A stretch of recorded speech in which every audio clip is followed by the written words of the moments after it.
Hello everyone, welcome to theory of everything. और आज हम पढ़ने वाले हैं little match girl second part. So let's start. Good morning all of you. So आज हम बात करने वाले हैं second part of little match girl. I hope पिछले पार्ट में आप लोगों को कोई डाउट नहीं होगा। तो हमने पिछले पार्ट में देखा कि जो लिटिल मैच गर्ल है वो एक घर के कोने में आके बैठी है and she is to warm herself she struck a match, and with each match that she strikes she sees a vision, and these visions help her to realize her dreams, help her to come closer to her dreams. So in this series we move forward and she strikes another match. She struck another match and she was suddenly sitting under the most beautiful Christmas tree. It was larger and much lovelier than the one she had seen last year through the glass doors of the rich merchant's house. So this Christmas tree, the girl views a Christmas tree. This Christmas tree shows that the girl has not see Christmas tree as such a symbol of hope and faith. So hope, first of all, this vision of the Christmas tree suggests that this girl has not given up on life, and she still hopes that life will help her out. There is still something meaningful left in life. Okay.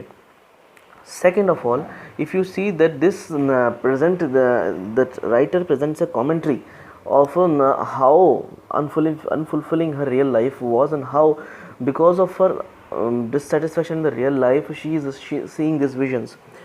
She has only seen a Christmas tree through the glass window or glass door of a rich merchant's house, and that too last year. So see, Christmas tree is a commonplace occurrence in everyone's house during Christmas, right? It's the first of the thing that comes to our mind when we say Christmas. So this shows how even so commonplace as a Christmas tree has come to be a luxury which depends upon the affordability of it. So how Christmas trees also becomes a luxury for people who are living in the conditions, the poor conditions, who who lack the resources in their life. Okay, so this Christmas tree is a fulfillment of her desire to see a Christmas tree. 1,000 candles lit up the green branches, and gaily colored balls like those in the shop windows looked down upon her. The little girl reached forward with both her hands. Then out went the match. So she saw that all the green branches of the Christmas tree were lit up by the candles, and beautiful colored balls were hanging from the branches. And as soon as she reaches out to the tree, the match goes out and it vanishes. So this again is a repetition of that trope, the repetition of that metaphor that life, the real life, is unfulfilling. The dreams of the girl are dashed against the harsh reality. They shatter as they are dashed against the harsh reality. This reality is unfulfilling. This reality is cold. Okay, so that's why each time she tries to reach out to her dreams, they vanish. Okay, then out went the match. The many candles on the Christmas tree rose higher and higher through the air, and she saw that they had now turned into bright stars. One of them fell, streaking in the sky with light. "Now someone is dying," said the little girl, for her old grandmother, the only one who had ever been good to her, but who was now dead, said, "Whenever a star falls, a soul goes up to God." Now this is a very, very classic example of irony, or dramatic irony for that matter, because we as readers know that it is the little girl who is going to die, however, but she is not aware of it. She very innocently comments that someone is going to die because the star has fallen, and her grandmother had told her once that someone will be dying if a star falls. So this is a biting commentary, this is a biting remark on the on the society of those times.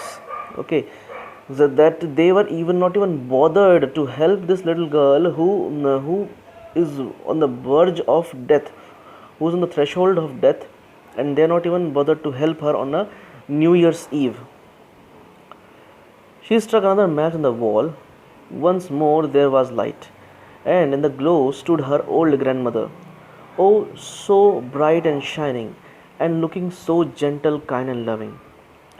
Granny, cried the little girl, oh, take me with you. I know you will disappear when the match is burnt out, and you will vanish like the warm stove, the lovely roast goose, and great glorious tree.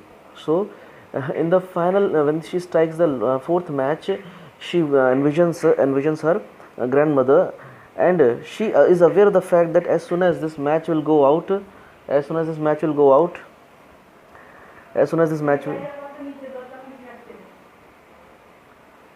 as soon as this match will go out,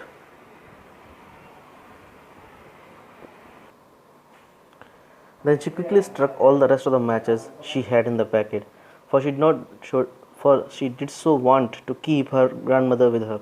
So she was aware that her grandmother, she will lose her grandmother as soon as these matches are burnt out. So that's why she struck all the matches that कहते हैं she had. Now this it is also important to notice here is that the grandmother was the only person who ever was compassionate towards her, whoever was loving towards her. So this motherless child received, if this motherless child received any amount of love from a person living, was the from her grandmother. That's why this her grandmother has an important role to play in her life, and in her final moments as well, her grandmother becomes the guardian angel who takes her soul to heaven. The matches flared up with such a blaze that it was brighter than broad daylight, and her grandmother had never seemed so beautiful or so stately before. She took the little girl in her arms and flew with her high up, oh, so high towards the glory and joy. Now they knew neither cold nor hunger nor fear, for they were both with God. Now the little girl died with her soul going up to God in the realm of heaven. Now it is very important to notice here certain things are there you should note here, that if you observe the death which the writer projects here is portrayed in very bright images. The blaze brighter than broad daylight, the grandmother looked very stately, so and they went into glory and joy. We usually don't associate such bright images with death, whereas life on the other hand, contrastingly, is portrayed in the very dark, gloomy, and cold images. For example, it was bitterly cold, it was snowing, it was dark, it was gloomy. So the writer seems to suggest that the reality is unfulfilling, unsatisfying, and unsympathetic towards the sufferings of the poor, and death is the only escape by which one can escape the clutches of reality. That is the only way by which one can escape the clutches of reality. See, one fulfillment, it also shows the religious belief of the writer Anderson, that God will bestow upon you whatever you ask for. So with each match that she strikes, she envisions the dreams, she lives the dreams which she wanted to live in this life. Okay, she enjoys those dreams. So the world of dream is the only world where she can have the happiness, have the joys, which are joys of a share. And finally, she enters into a world of everlasting bliss and happiness, where she will no longer know hunger, starvation, pain, suffering, anything else. Rather, she will be ever happy. So that's why we see there is a contrast in the images of death and reality, life. So life is limiting, life is unfulfilling, whereas death is death offers liberty, death offers freedom, and joy. So that's why this contrast is there. Moreover, If we see the matchsticks are symbolic of the hope that the girl that still lives in the girl. With each matchstick, that's why we see she realizes a dream, and with each matchstick she comes closer to her dream. Even the physical distance between the dreams is reducing. If you will see, for the first, the iron stove is quite far, then the roast goose almost walks up to her, then the Christmas tree is so large that she can reach up to her, and finally she is with her grandmother. But sadly enough, with each dream, not only with each match, she not only comes closer to her dreams, but also she comes closer to her death. So death is the only way to be liberated, only way to escape from the harsh clutches of brute. Yeah. But in the cold dawn, the corner found by the two houses, sat the girl with the rosy cheeks and smiling lips.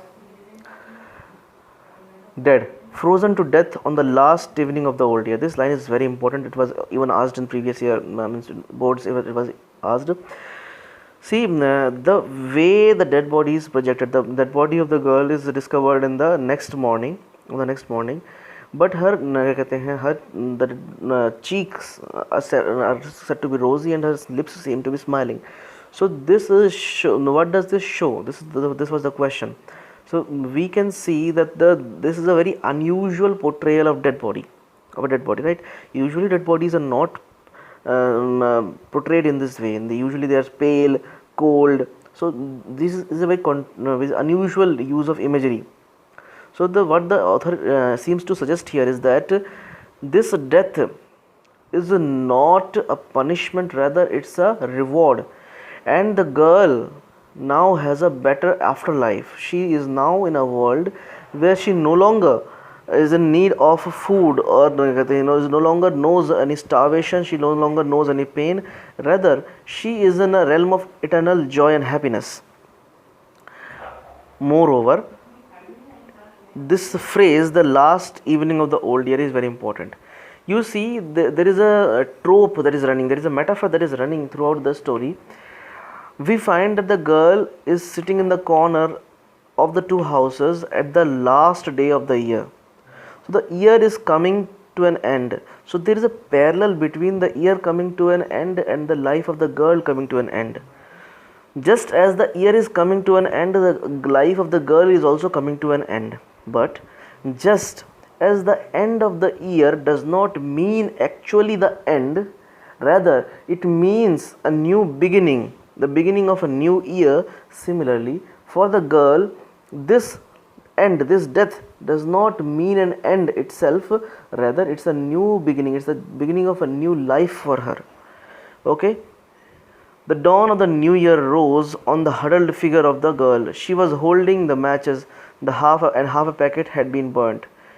She was evidently trying to warm herself. So the new dawn of new year rose on the huddled figure. So now she was in the dawn of a new life now in the other world, and her human form is left behind in this world. It's still huddled. Okay. So she was evidently trying to warm herself, people said. But no one knew what beautiful visions she had seen and in what a blaze of glory she had entered with her dear old grandmother into the heavenly joy and gladness of New Year. So these people who are commenting on her death still are unaware of her situation, and not only are they unaware of her sufferings, not only are they unaware of her joy and the joy which she entered the realm of heavens, but also they were unaware of her sufferings. So this shows that they were indifferent. They are indifferent people. They don't want to bother themselves about the suffering of others. Okay. So in this moment, in the last moments also, they are cold and unsympathetic towards this girl. Okay. So that's all. I hope you people understood and you liked the video. Thank you. If you have anything to add to it or anything to know about it, you can always write in the comment box. Please subscribe, click on the bell icon, and if you like it, share among your friends. Thank you.